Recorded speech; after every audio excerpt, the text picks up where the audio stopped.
حجاج کرام کے وہ نورانی قافلے اپنے حج کے ظاہری ارکان کو کمپلیٹ کرنے کے بعد حج کی قبولیت کا سرٹیفکیٹ لینے کے لیے مدینہ منورہ جاتے ہیں۔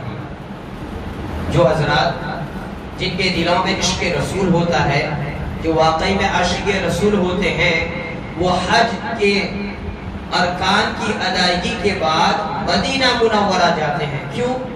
کیونکہ وہاں سے ان کو حج کی قبولیت کی سرٹیفکیٹ اور اس کی سند ملتی ہے۔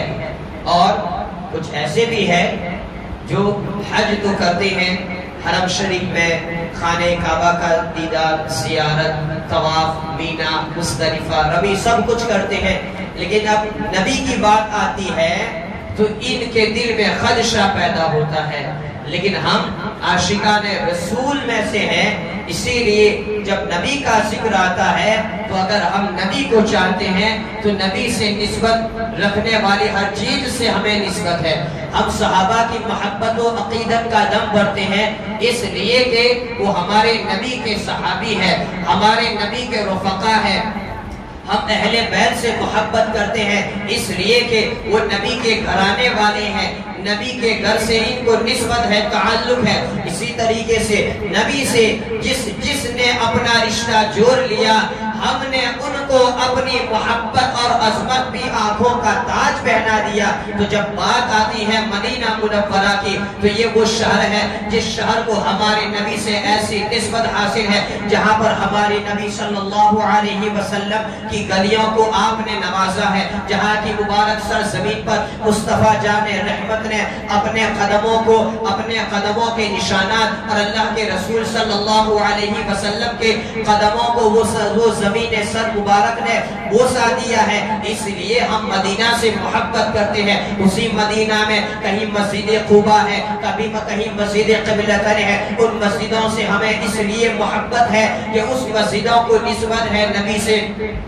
اسی طریقے سے وہاں کی گلی گلی، وہاں کے چپے چپے، وہاں کی مٹی، وہاں کی جو خاک ہے، ان خاکوں کو خاک شفا کہا جاتا ہے۔ بلکہ اللہ کے رسول صلی اللہ علیہ وسلم کے صحابہ کو ہم نے اس طریقے سے بھی دیکھا ہے کہ جب وہ مدینہ جاتے وہاں کی خاکوں سے وہ اس طریقے سے پیش آتے، اپنے جسموں پر، اپنے چہروں پر وہ خاک کو ملا کرتے تھے اور کہتے تھے کہ یہ معمولی خاک نہیں ہے، یہ خاک خاک شفا ہے۔ وہاں کے کھجوروں سے ہمیں نسبت ہے، چاہے وہ کھجوا کھجور کا ہو، چاہے وہ اجوا کھجور ہو، چاہے وہ اور کوئی کھجور ہو، چاہے وہ کلمی ہو، نام بدلتے رہے لیکن ان کھجوروں کو نبی سے نسبت ہے، تو اس لیے ہم ان کھجوروں سے بھی محبت کرتے ہیں۔ اسی طریقے سے جب مدینہ کی بات کی جائے تو وہاں ایک ایسی مسجد ہے جس کو مسجد نبی کہا جاتا ہے، اس مسجد نبی کو بھی ہمیں نسبت ہے۔ لیکن کہنے والے کہتے ہیں کہ جب مدینہ جاؤ تو روز رسول کی نیت اور زیارت سے نہ جائیں، اگر جانا ہے تو مسجد نبوی کی نیت سے جائیں۔ تو میں نے جو آیت کریمہ پڑھی وَلَوْ أَنَّهُمْ إِذْ ظَلَمُوا أَنفُسَهُمْ، یہ آیت کریمہ کی تفسیر تو طویل ہے، انشاءاللہ عید میلاد کے موقع پر کبھی آپ کو سناؤں گا، لیکن برکتاً میں نے ذکر کر لیا۔ انشاءاللہ آج کچھ مسجد نبوی کے تعلق سے اور کچھ روزہ رسول کے تعلق سے مختصر گفتگو ہوگی، ورنہ میں نے 2 دن سے شروع کیا ہے بعد نماز عشاء 10-15 منٹ مدینہ منورہ کے تعلق سے اور روزہ رسول کے تعلق سے۔ وہ ایک ایسا طویل چیپٹر ہے کہ جس کو ایک جمعہ میں جس کو کور کرنا ممکن نہیں ہے۔ تو اب حاجی حضرات مدینہ جاتے ہیں، کیوں جاتے ہیں؟ امام اہل سنت کہتے ہیں حاجیو آؤ شہنشاہ کا روزہ دیکھو، کعبہ تو دیکھ چکے، کعبے کا کعبہ دیکھو۔ ہم اپنی حج کو اس وقت تک کمپلیٹ نہیں سمجھتے جب تک مدینہ میں ہماری حاضری نہ ہو۔ اور کیوں نہ ہو؟ اس لیے کہ اللہ کے رسول صلی اللہ علیہ وسلم فرماتے ہیں من حج البیت ولم یزرنی فقد جفانی، جس نے حج کیا، جس نے خانہ کعبہ کا طواف کیا، ولم یزرنی، اور میری زیارت نہیں کی، میرے دربار میں نہیں آیا، فقد جفانی، اس نے مجھے تکلیف پہنچائی، اس نے مجھ پر ظلم کیا۔ اور سرکار شیخ الاسلام حدیث کے اصولوں کے ساتھ اس حدیث کی وضاحت فرماتے ہوئے کہتے ہیں کہ یہاں پر وعید ہے، اور وعید یہ ترک واجب پر آتی ہے، لہذا حج کے بعد حضور کے روزے کی زیارت کرنا واجب ہے، قریب واجب کے ہے۔ اور شیخ محدث دہلوی، عبدالحق محدث دہلوی، جذب القلوب الى دیار المحبوب، پوری آپ کی کتاب ہے حضور کے روزہ اور آپ کی وہ نگری مدینہ سنسکاری نگری، اس کے تعلق سے شیخ عبدالحق محدث دہلوی تو کہتے ہیں کہ جو لوگ مدینہ کے عزم سے نکلتے ہیں، اللہ تبارک و تعالی کے نورانی فرشتے رحمت کے تحفوں سے ان کا استقبال کرتے ہیں۔ ایک ہے فرشتوں کا استقبال کرنا، اور یہ بولی وقت کے محدث علی الاطلاق شیخ عبدالحق محدث دہلوی کی ہے، جن کو وہ بھی مانتے ہیں، جن کو ہم بھی مانتے ہیں۔ اور ایک بولی ہے گمراہوں کی، جو کہتے ہیں کہ اگر سفر کرنا ہے تو مسجد نبی کے ارادے سے جائے، روزے رسول کے ارادے سے نہ جائے۔ لیکن ہم عاشقان رسول جب مدینہ جاتے ہیں تو ہم روزے رسول کے ارادے سے جاتے ہیں۔ مسجد نبی کی عظمت واقعی سر آنکھوں پر ہے۔ اللہ کے رسول صلی اللہ علیہ وسلم فرماتے ہیں کہ میری اس مسجد میں جس نے متواتر تسلسل کے ساتھ 40 نمازیں بغیر ناگا کے پڑھی، اللہ تبارک و تعالی اس کو جہنم سے اور اس کے دل کو نفاق سے آزاد فرما دے گا۔ اللہ کے رسول صلی اللہ علیہ وسلم فرماتے ہیں مسجد نبی میں ایک نماز کا ثواب 50,000 نمازوں کے برابر ہے۔ اللہ کے رسول صلی اللہ علیہ وسلم فرماتے ہیں جو مسجد نبی میں نماز ادا کرنے کے ارادے سے نکلتا ہے اور نماز کو ادا کرتا ہے، اللہ تبارک و تعالی اس کو حج کا ثواب عنایت فرماتا ہے۔ بے شمار مسجد نبی کی فضیلت ہے، لیکن آپ مجھے بتائیں جو فضیلت مسجد نبی کی ہے، مدینہ شریف میں اور بھی مسجدیں ہیں، لیکن جو مسجد نبی کی فضیلت ہے وہ اور کسی مسجد کے لیے نہیں ہے۔ آخر کیوں ہے مسجد نبی کو یہ فضیلت، یہ شرف حاصل کیوں ہوا ہے؟ وہ اس لیے کہ مسجد نبی ایک ایسی مسجد ہے جس کے ایک کونے میں خود اللہ کے رسول صلی اللہ علیہ وسلم نے اپنی آرام گاہ کے لیے پسند فرمایا ہے، جہاں پر قیامت تک اللہ کے رسول صلی اللہ علیہ وسلم آرام فرما رہے ہیں۔ تو مسجد نبی کو بھی جو فضیلت ملی ہے خود حضور کی وجہ سے ہے، بلکہ ہم تو یہ دیکھتے ہیں کہ مسجد نبی کی فضیلت محض اس لیے نہیں کہ جہاں پر اللہ کے رسول صلی اللہ علیہ وسلم نے نمازیں پڑھی ہو، جہاں پر صحابہ کرام نے حضور کی قیادت و اقتداء میں نمازیں ادا کی ہو، بلکہ مسجد نبی کو ایک فضیلت یہ بھی حاصل ہے کہ اللہ کے رسول صلی اللہ علیہ وسلم نے خود اس کی تعمیر کے وقت اپنے نورانی ہاتھوں سے کام انجام دیا ہے۔ مختصر اگر بیان کروں تو مسجد نبی کی جو زمین ہے وہ سہل اور سہیل دو ایسے یتیم بچوں کی ملکیت میں تھی۔ سہل اور سہیل نامی جو دو بچے تھے وہ ان کی ملکیتی زمین تھی، ان کی پراپرٹی تھی، اور یہ سہل اور سہیل یہ دونوں بچے حضرت اسعد بن زرارہ صحابی رسول ان کی کفالت میں تھے، یہ ان کی دیکھ ریکھ کرتے تھے۔ تو اللہ کے رسول صلی اللہ علیہ وسلم نے جب وہاں پر مسجد کی تعمیر کا ارادہ فرمایا تو آپ نے وہ زمین کے تعلق سے جب گفتگو کی تو یہ دونوں بچے شہزادے لڑکے اتنی کم عمری میں شعور ان کا دیکھو، اللہ کے رسول صلی اللہ علیہ وسلم کی خدمت میں رکھ دیا۔ لیکن یہ میرے نبی کی لیڈرشپ، آپ کی قیادت، کوئی ایسا لیڈر نہیں ملے گا۔ شاید کیا کنفرم اگر کوئی دنیا دار ہوتا تو وہ ملکیتی زمین اجازت لینا تو دور کی بات، وہ اپنی مرضی سے قبضہ کر کے جو بھی بنانا چاہتا وہ بنا لیتا، لیکن یہ میرے نبی کا کردار ہے، ان دونوں بچوں سے اجازت طلب کرتے ہیں۔ دونوں بچوں نے حضور کی خدمت میں اجازت کا پروانہ رکھ دیا، لیکن میرے نبی کا کردار ہے کہ آپ نے اس کو قبول نہیں کیا، آپ نے ایکسپٹ نہیں کیا۔ کیوں؟ کہ وہ دونوں بچوں نے بغیر کسی معاوضے کے، بغیر کسی قیمت کے پیش کر دیا۔ حضور نے لینا پسند نہیں فرمایا، یتیموں کے حق کو حضور نے نہیں کھایا، کہا کہ جب تک اس کی قیمت نہیں لوگے یہ زمین قبول نہیں کی جائے گی۔ بالآخر سیدنا صدیق اکبر رضی اللہ تعالی عنہ نے 10,000 درہم کے عوض، یعنی اس زمین کی قیمت، اس کا معاوضہ، وہ دونوں بچوں کو 10,000 درہم دیے گئے، اور پھر وہ زمین لے کر باقاعدہ اس مسجد پر، اس جگہ پر جس مسجد کی تعمیر ہوئی اسی کو مسجد نبی کہا جاتا تھا۔ یہ حضور کے اخلاق کا ایک گوشہ یہ بھی ہے، آپ نے اپنے ماتحتوں کے حق کو کھایا نہیں ہے۔ ارے جس نے یتیموں کو حق دلایا، جس نے بیواؤں کو حق دلایا، جس نے عورتوں کو حق دلایا، جس نے پوری قوم انسانیت کو حق دلایا، وہ کبھی کسی کے حق کو کھا نہیں سکتا۔ اسی لیے اللہ تعالیٰ فرماتا ہے اِنَّكَ لَعَلَىٰ خُلُقٍ عَظِيمٍ، اے محبوب آپ اچھے اخلاق والے ہیں۔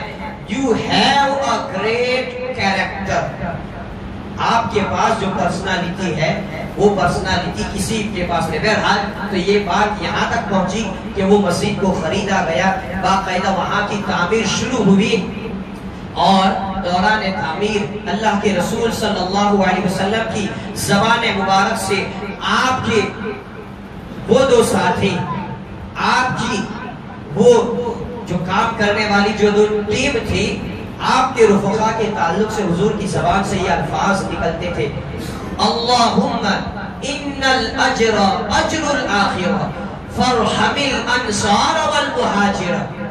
باری تعالیٰ بے شک بدلہ آخرت کا بدلہ ہے، بے شک بدلہ آخرت کا بدلہ ہے، باری تعالیٰ انصار و مہاجرین پر تو رحمت نازل فرما۔ کیونکہ یہ دو ایسے گروہ تھے جنہوں نے اللہ کے رسول صلی اللہ علیہ وسلم کی ہر جگہ پشت پناہی کی۔ مہاجر اس کو کہا جاتا ہے جنہوں نے حضور کے ہجرت فرمانے کے بعد مکہ سے، جن کی مکہ میں پراپرٹی تھی، مکہ میں جن کے رشتہ دار تھے، مکہ میں جن کے بزنس، جن کے کاروبار سب کچھ تھا، لیکن اللہ کے رسول صلی اللہ علیہ وسلم نے مکہ کو چھوڑا تو انہوں نے مکہ کو بھی چھوڑ کر وہ بغیر ساز و سامان کے حضور کی اطاعت و فرما برداری میں، آپ کی محبت میں وہ مدینہ تشریف لے آئے۔ اس جماعت کو مہاجرین کہا جاتا ہے، ہجرت کرنے والے۔ اور ایک ہے انصار، جنہوں نے مدینہ میں رہ کر حضور کا استقبال کیا، جو مہینوں سے، مدتوں سے حضور کے استقبال کے لیے تڑپ رہے تھے، تو جنہوں نے حضور کا مدینہ میں استقبال کیا اس جماعت کو انصار کہا جاتا ہے، اور جنہوں نے حضور کے ساتھ، حضور کے بعد ہجرت فرمائی، ان کو مہاجر۔ تو حضور فرماتے ہیں فرحم الانصار والمہاجرین، یہ میرے دو صحابہ کے جو گروہ ہے باری تعالیٰ ان پر تو رحمت نازل فرما۔ تو جب حضرت ابو ہریرہ رضی اللہ تعالی عنہ بیان کرتے ہیں کہ ہم نے اللہ کے رسول صلی اللہ علیہ وسلم کو دیکھا کہ مسجد نبوی کی تعمیر میں جو گھارا، وہ وقت یہ نہیں تھا، آج ہماری عالیشان مسجدیں ہیں، وہاں مٹی، گارا، پانی، اینٹیں جو بھی اس وقت کی تھی، خود اللہ کے رسول صلی اللہ علیہ وسلم اپنے نورانی ہاتھوں سے ان اینٹوں کو اٹھاتے تھے۔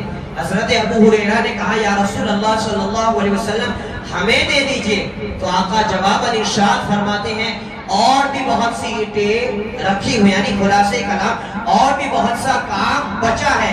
ایک لیڈر ہونے کے باوجود مسجد نبی کی تعمیر میں آپ اپنے نورانی ہاتھوں سے وہ اینٹوں کو اٹھا رہے ہیں اور امت کو یہ میسیج دے رہے ہیں جب دین کا کام آ جائے تو اپنی دنیا داری یا اپنا مرتبہ یا اپنا عہدہ سائٹ پہ رکھ دو. میں مالک و مختار ہونے کے باوجود, ساری کائنات کا بادشاہ اور تاجور ہونے کے باوجود, جب خدا کے گھر کی بات آ رہی ہے اپنے ہاتھوں سے کام کر رہا. اس میں یہ نہیں دیکھا جاتا کہ ہم کیسے ہیں, اس میں نیتوں کو دیکھا جاتا ہے. اور بات ختم ہو جاتی ہے جب شہنشاہ ابرار, جب شہنشاہ اور تاجدار انبیاء نے جب مسجد کی تعمیر میں کام کیا ہے تو ہماری تو کوئی حیثیت اور وقت ہے نہیں. اللہ تبارک و تعالی لوگوں کی نیتوں کو دیکھا, انما الاعمال بالنیات. اور اس کے بعد وہ مسجد جب تعمیر ہوتی ہے تو وہ اس وقت کے لحاظ سے تھی, لیکن آج جو مسجد ہے وہ اس کا ایریا وغیرہ بڑھا دیا گیا. تو میں یہ عرض کر رہا تھا مسجد نبی کو ایک فضیلت یہ بھی حاصل ہے کہ اس کی تعمیر اور بنیاد میں خود آقائد عالم صلی اللہ علیہ وسلم نے اپنے نورانی ہاتھوں سے کام انجام دیا ہے. تو مسجد نبی کو فضیلت یہ خود اس کی ذاتی نہیں ہے بلکہ حضور کی وجہ سے ہے. وہ مسجد نبی کو فضیلت ہے چونکہ حضور نے وہاں پر نماز ادا فرمائی. مسجد نبی کو فضیلت حاصل ہے اس لیے کہ حضور نے وہاں پر اپنے صحابہ کرام کے درمیان میں محفل سجائی ہے. مسجد نبی کو فضیلت حاصل ہے اس لیے کہ اللہ کے رسول صلی اللہ علیہ وسلم کی مجلس سے وہاں پر سجا کرتی تھی, وہاں پر صحابہ کرام حضور کی بارگاہ میں حاضری دیا کرتے تھے. مسجد نبی کو فضیلت حاصل ہے, خود آپ نے اپنے ہاتھوں سے اس کے کام کو انجام دیا ہے. مسجد نبی کو فضیلت حاصل ہے اس لیے کہ اس کے ایک گوشے میں حضور کا وہ حجرہ مبارکہ تھا جہاں پر ازواج مطہرات رہتی تھی, جہاں پر حضرت عائشہ صدیقہ رضی اللہ تعالی عنہا وہاں پر موجود رہا کرتی تھی. مسجد نبی کو آج فضیلت حاصل ہے اس لیے کہ مسجد نبی کے ایک گوشے کو قیامت تک اللہ کے رسول صلی اللہ علیہ وسلم نے اپنے آرام گاہ کے لیے پسند فرمایا. تو یہ عاشق کی نگاہ ہے. اور بدبخت کہتے ہیں مدینہ جاؤ تو حضور کے روزے کی نیت نہ کرو.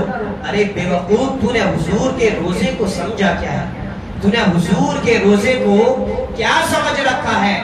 صحابہ کرام سے لے کر آج تک اس روزے کی عظمت ویسے ہی برقرار ہے. بلکہ حضرت علی کرم اللہ تعالی وجہہ الکریم آپ فرماتے ہیں کہ اللہ کے رسول صلی اللہ علیہ وسلم کے ظاہری وصال کے 3 دن کے بعد ہم نے ایک دیہاتی, ایک گاؤں کے شخص کو دیکھا کہ وہ قبر رسول پر آیا اور مٹی لے کر اس مٹی کو اپنے اوپر چھڑکنے لگا. اس کا یہ انوکھا فعل دیکھ کر تعجب ہوا. اس نے مٹی اپنے اوپر چھڑکنا شروع کیا اور وہ کہنے لگا یا رسول اللہ صلی اللہ علیہ وسلم, آپ کے رب نے آپ کو جو سنایا آپ نے وہ سب ہم تک پہنچایا, اور اسی میں سے ایک یہ بھی ہے. پھر وہ قرآن کی آیت پڑھتا ہے وَلَوْ أَنَّهُمْ يَظْلَمُوا أَنفُسَهُمْ جَاءُوكَ. اے محبوب آپ کے رب نے آپ کو جو سنایا آپ نے ہم تک پہنچایا. اور ان باتوں میں سے ایک یہ بھی ہے کہ اللہ تعالیٰ فرماتا ہے جب کوئی اپنی جانوں پر ظلم کر بیٹھے یعنی انتہائی گنہگار ہو, جاؤ گا تو وہ آپ کی بارگاہ میں آئے فاستغفر اللہ, اور وہ اللہ سے معافی تلافی کرے, واستغفر لهم الرسول, اور حضور پھر آپ اس کی سفارش فرما دے, لوجد اللہ توابا رحیما. صرف خدا کی بارگاہ میں نہیں, وہ خدا کی بارگاہ میں معافی تلافی کرے. معافی تلافی کس کی بارگاہ میں کرنا ہے؟ خدا کی بارگاہ میں. لیکن کہاں جا کے کرنا ہے؟ حضور کی بارگاہ میں. حضور کی بارگاہ میں جا کر خدا سے معافی مانگنا ہے, یہ اللہ تعالیٰ بتا رہا ہے. اور پھر معافی مانگنے کے بعد جب حضور سفارش فرما دے تو بے شک اللہ تعالیٰ لوجد اللہ توابا رحیما, تم اپنے رب کو توبہ قبول فرمانے والا اور بہت ہی رحم فرمانے والا پاؤ گے. اس نے یہ آیت پڑھی, حضور کے روزے سے آواز آتی ہے قد غفر لک, اللہ تعالیٰ نے تجھے بخش دیا, تجھے معاف فرما دیا. تو ہم ایک تو حضور کی بارگاہ میں جاتے ہیں اپنی بخشش اور مغفرت کے لیے بھی، اس لیے کہ اللہ کے رسول صلی اللہ علیہ وسلم فرماتے ہیں من زار قبری وجبت لہ شفاعتی، جس نے میری قبر کی، میرے روزے کی زیارت کی، اس پر میری شفاعت واجب ہو گئی، اس پر میری شفاعت۔ تو ہم اس لیے بھی جاتے ہیں کہ اللہ تعالیٰ بخش دے، گناہ معاف فرما دے، ورنہ بزرگان دین کا بزرگوں کی تاریخ کو پڑھیں گے، وسیلہ نبی واقعی میں اسی فضیلت کی ہم منکر نہیں ہیں، لیکن ان کی جو نسبت ہے وہ روزے رسول سے جڑی ہے۔ آپ دیکھیں اسی طریقے سے مروان یہ ایسا ناپاک و نالائق شخص ہے جو میدان کربلا کا ماسٹر مائنڈ، میدان کربلا کا ماسٹر مائنڈ مروان کو کہا جاتا ہے، اہل بیت کا سخت دشمن اسی مروان ہے۔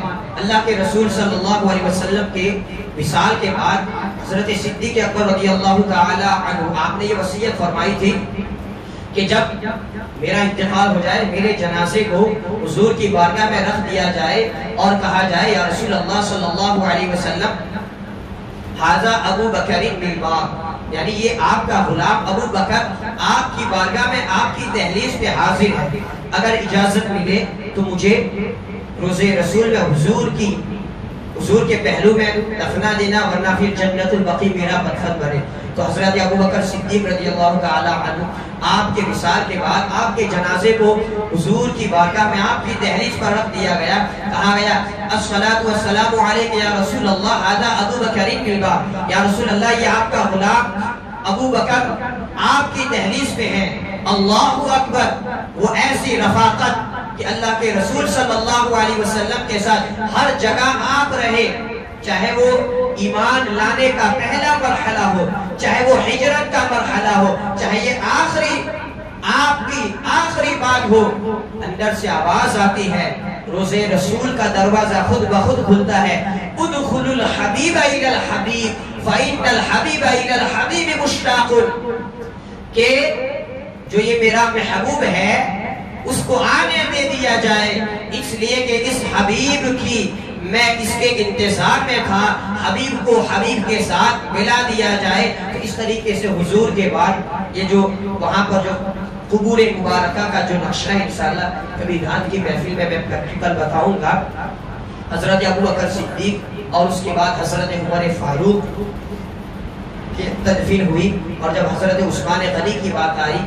مروان نے آپ کو وہاں پر تدفین ہونے نہیں دیا۔ جو میں بات کر رہا تھا کربلا کا ماسٹر مائنڈ مروان، اہل بیت کا سخت دشمن، تو حضور کے وصال کے بعد اسی طریقے سے ایک شخص آیا جو آ کر اپنے پورے جسم کو حضور کی قبر مبارک پر ڈالے۔ لوگ کہتے ہیں قبروں کو نہیں چھونا چاہیے، یہ نہیں کرنا چاہیے، وہ نہیں کرنا چاہیے، تو یہ شخص آیا اور حضور کی قبر مبارک پر بوسہ دینے لگا۔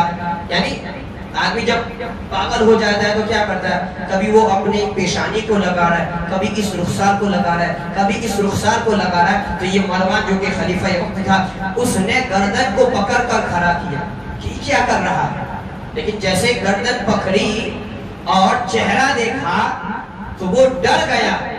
امام اہل سنت فتاوی رضویہ میں کہتے ہیں اذن ہوا ابو ایوب انصاری، کہ حضور کی قبر مبارک کو ایک مجنون انداز میں بوسہ دینے والا کوئی معمولی شخص نہیں تھا۔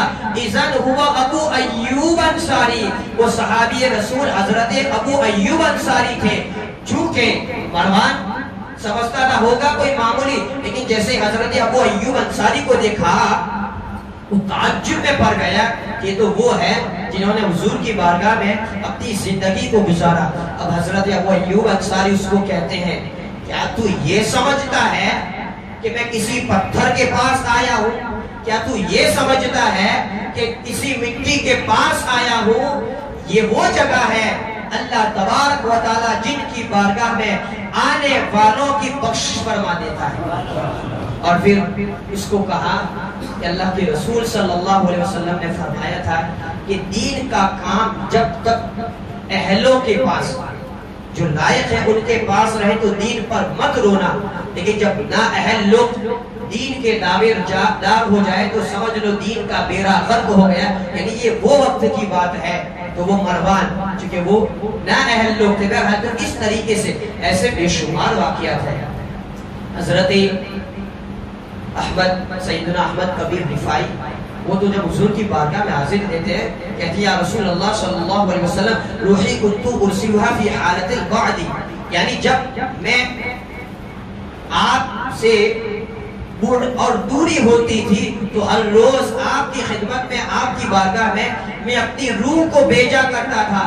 یا رسول اللہ صلی اللہ علیہ وسلم آج تو میں خود آپ کی بارگاہ میں اپنے جسم کو لے کر حاضر ہوا ہوں. یہ غلام پر آپ کی کیا نوازش ہے. اللہ اکبر. قبر مبارک سے، حضور کے روزے سے آپ کا وہ نورانی دست مبارک نکلتا ہے اور آپ نے اپنے شہزادے شیخ احمد کبیر رفاعی بوسہ دیتے ہیں. اور اس وقت جتنا بھی مجمع تھا سب نے اپنی آنکھوں سے اس واقعے کو دیکھا. تو آج بھی روزے رسول پر جو عاشق حاضر دیتے ہیں، جو اہل ہوتے ہیں، جن کی یہ کیپیسٹی ہوتی ہے، جب وہ سلام کرتے ہیں تو باقاعدہ سلام کا جواب ان کو بھی ریٹرن ملتا ہے.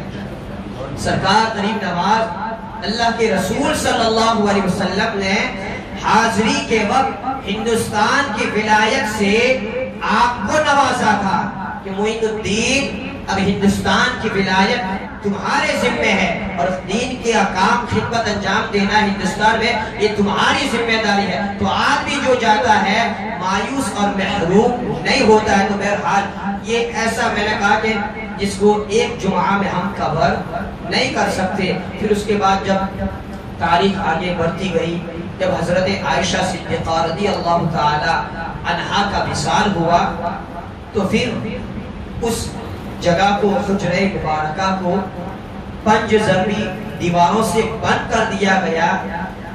اس کے بعد روزہ رسول اندر قبر مبارک کو نہ کسی نے دیکھا. جب کسی نے دیکھا نہیں تو بوسہ دینے کی تو بات دور ہے. تو اب اس کے بعد کوئی بھی اندر داخل نہیں ہو سکتا. لہذا اگر فوٹو ٹکڑے وغیرہ جو چلتے ہیں یہ حقیقت میں آپ صلی اللہ علیہ وسلم کے روزے اور قبر کے نشانات نہیں، کیونکہ کوئی اندر داخل ہو ہی نہیں سکتا.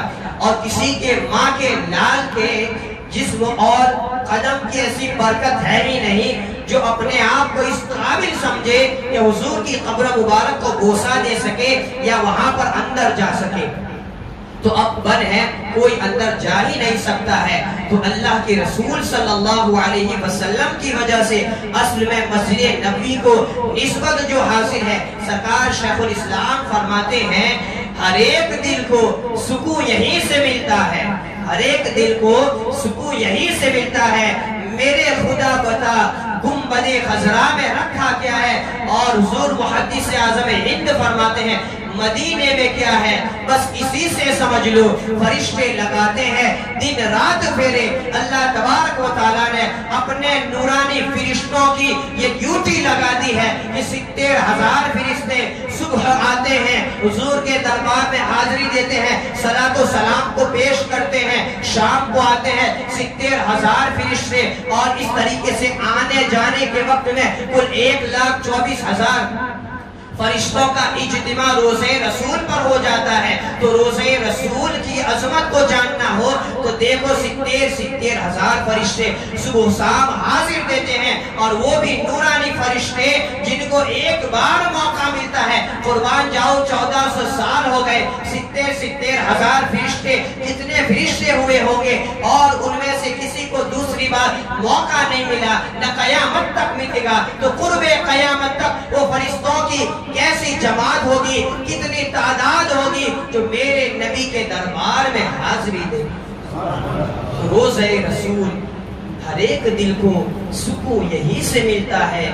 میرے خدا بتا گنبد خضرا میں رکھا کیا ہے. شیخ حضرت امام مالک آپ مدینہ طیبہ میں رہتے، آپ نے کبھی چپل جوتا نہیں پہنا، بلکہ مدینہ کی آپ کو ایسی محبت تھی. اللہ کے رسول صلی اللہ علیہ وسلم کا ہر رات دیدار اور زیارت ہوتی تھی۔ مسجد نبوی میں آپ حدیث کا درس دیا کرتے تھے۔ ایک اور بات عرض کر دوں، ایک وقت یہ بھی تھا کہ صحابہ کرام کے لیے مکہ کو چھوڑنا لازم ہو گیا۔ حالانکہ مکہ میں خانہ کعبہ ہے، حجر اسود ہے، مطاف ہے، مینا ہے، مزدلفہ ہے، وہ ساری برکت والی جگہیں ہیں، مقدس مقامات ہیں، لیکن ایک وقت ایسا آیا کہ مکہ کو چھوڑنا لازم۔ اللہ تبارک و تعالیٰ فرماتا ہے، حضور کی یہ دعا کو نقل فرماتا ہے، ربنا اخرجنا من هذه القرية الظالم اهلها، باری تعالیٰ یہ شہر کے رہنے والے ظالم ہیں، مجھے یہاں سے نکال دے۔ جب اللہ کے رسول صلی اللہ علیہ وسلم نے مکہ کو چھوڑ دیا تو وہ ایسا وقت تھا صحابہ کرام کو مکہ کو چھوڑنا واجب ہو گیا تھا۔ تو یہ ہے، ہم حضور کی وجہ سے ساری چیزوں کی عظمت کے مقر ہے۔ جب حضور مکہ میں تھے تو مکہ سے زیادہ ہمیں کوئی محبوب نہیں تھا، اب حضور مدینہ میں ہے تو مدینہ سے زیادہ ہمیں کوئی محبوب